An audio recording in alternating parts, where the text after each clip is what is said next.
What would it feel like if you knew your website was working, at least the main parts of it that allow people to find you and connect with you and work with you? We're going to take a look at that today, along with a quick demo. Hi, I'm Appy from iCode Happy. I'm a website advisor, and that means that I built websites for several years, and now I help people who DIY their small business websites. We're going to take a look through a few basic items that I think every website would benefit from having checked monthly. These are items that come from my freebie, How Often to Update Your Website. There's 5 items. We're going to talk about all 5. I'm going to demonstrate 3 of them, and then I have a quick bonus for you at the end. We've been talking about website updates and website maintenance, website backups, analytics. Why is it so important to update your website or to check on these things and make sure that they're working? And the reason is that your website is a point of visibility, it's a point of connection, contact with you. And if there's a barrier to your audience, to your visitor in how they interact with you, then that can interfere with the business that you can draw with your website and with the connections that you can make, the relationships that you can build. That's why we're talking about this so much and why there's a whole series of videos on these topics, because I think it's so important. I'm going to go through the monthly updates for all websites section on this quick reference guide for how often to update your website. And the first item here is security updates and backups. And the footnote says that it depends on your platform. And the reason it says that is that there's basically 2 different kinds of websites. People who have WordPress websites, they use the WordPress.org software to build their website, but they're responsible for security, maintenance, updates, backups, and it's critical in a way that other website platforms such as Squarespace, Wix, Shopify, where you pay for your website's hosting as well as the design tools. Security, software updates, and backups are not quite as critical as for the other type of website for WordPress.org. So I'm not going to demonstrate that today, but if you have a WordPress.org website, then I highly recommend you have a system in place for security, for backups, for updates, and make sure that you have all of that in place. For hosted solutions, there is a video on backups that you can do before you change things on your site. So I'll link that if that's helpful. The next item on this list is to test the contact form. Your contact form may be one of the only ways that people try to get in touch with you. It's worth checking to see if it works, because I've had the situation where somebody has tried to get in touch with me using my contact form and I didn't get the message. And that's frustrating as a business owner. And I know it's frustrating as a website visitor or customer to not know if your message is being received or not. This is a client of mine, and we're going to take a peek at her contact form. We're just going to fill this out, and then we can send this. I'm not going to, because I just tested this yesterday and I don't want to send her a bunch of messages, but we can send this, and then we can go around to the other side and see if we got the message. And just making sure that that comes through is something that we can do to make sure that we're providing a good experience on the website. The next item that we're going to talk about is broken links.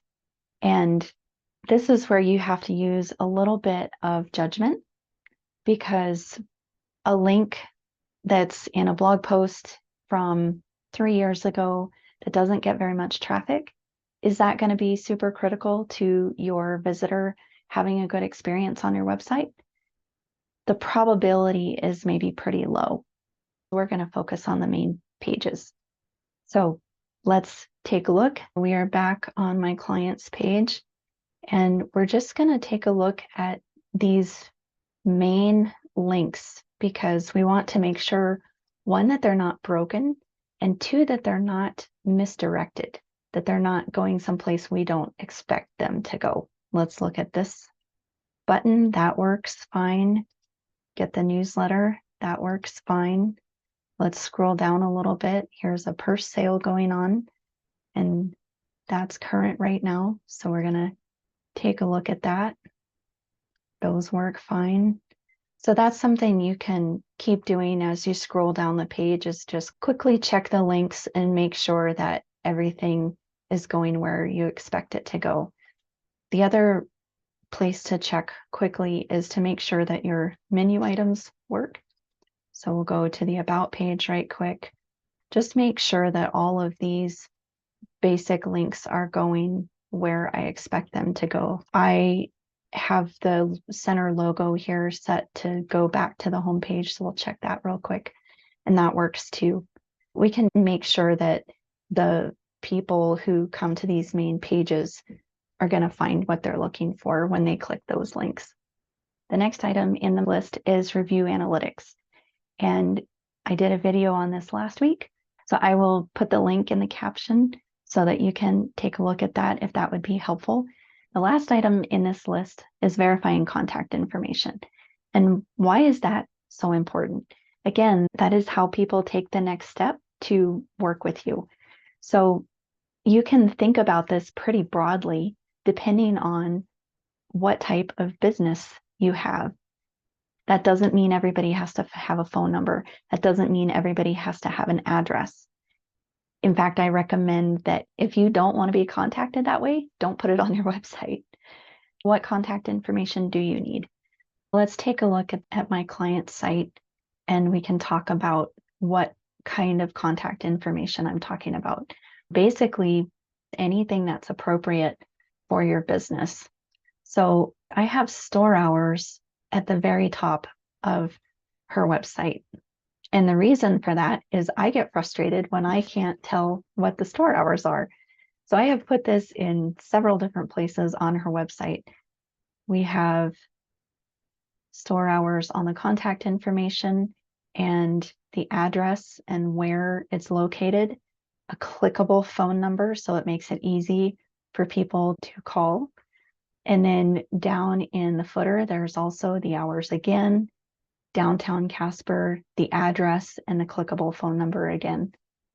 For brick and mortar businesses, make it as easy as possible for people to come see you. If that's what you want, is for people to come in, then make it easy. Give them directions. If there's special parking information, make sure that they can come and see you as easily as possible. If you're a local business and you want people to call you, maybe you're a local service business, electrical or plumbing or something like that, clickable phone numbers in several different places so that they don't have to hunt for a way to get in touch with you. That's what this is all about, is making it as easy as possible for people to get in touch with you in the way that you want them to be able to do so. I have one last tip. It's a bonus tip. Look at your website on your phone because it is so easy to design on our computer. I have two big screens and I design these beautiful layouts. And then I look at it on my phone and I go, oh, shoot, that didn't work. Most platforms at least tell you that they will resize, and most of them do a fairly good job of it. Some don't. And some things, when they get resized, text or graphics or buttons get cut off, things don't work. I have seen some big name websites, and you go to the mobile version and you try to do a search, or you try to take a quiz, or you try to submit a form, or you try to close a pop-up, the pop-up that comes out up at the beginning that says sign up for the email, and you try to close it, and it doesn't work on mobile. So let's take a look at my client's website. I'm going to cheat and just squish it down. This does not work for every platform. So just fair warning, but it does work fairly well for this platform, which is Shopify. But I will tell you, it does not work for Wix, at least not at this current moment that I am recording this video. But you can see that maybe this doesn't show you exactly what it's going to look like on a phone, but it gives you a pretty good idea. We have the menu, that works okay. You have a search, you have the cart, the button stack, things are all in line and in place. The products are a good size. As we keep scrolling, this would work just fine on the phone. There's this latest styles section where things do scroll horizontally. It's readable at this size. The contrasts are good. So you have side-by-side collections, but they're still big enough to see, big enough to click on. The buttons are big enough. There's enough space between everything. You can read everything. All the contrast is okay. The footer stacks. This is something that I recommend taking a look at really often is your website on your phone, because I guarantee you at one time or another, you will find something that you didn't expect. All right, so we've been through those tips. I hope they were helpful. Make sure that as you find things that you also carve out a little bit of time to go fix a thing here or a thing there. Don't get overwhelmed. Just do a little bit at a time. Prioritize for the things that make the most difference or would cause the most barrier in somebody being able to find you or connect with you or work with you. You're welcome to use the freebie if that helps. What if you want more? What if you want to go all the way through your website and audit the whole thing? If you would like to do that yourself, I have 2 DIY website audit checklists for you. One is for a standard website, one is for e-commerce. If you have an e-commerce website, you don't need both. The e-commerce covers everything in the standard one and then adds the online store pieces as well.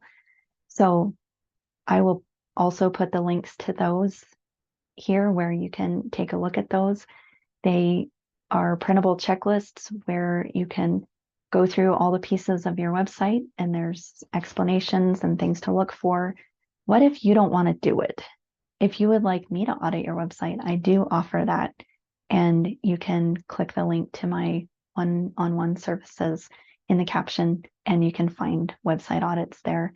I go through an automated check of your website and then I go through manually and apply all my years of experience to your website and then meet with you and give you a list of things that I would recommend.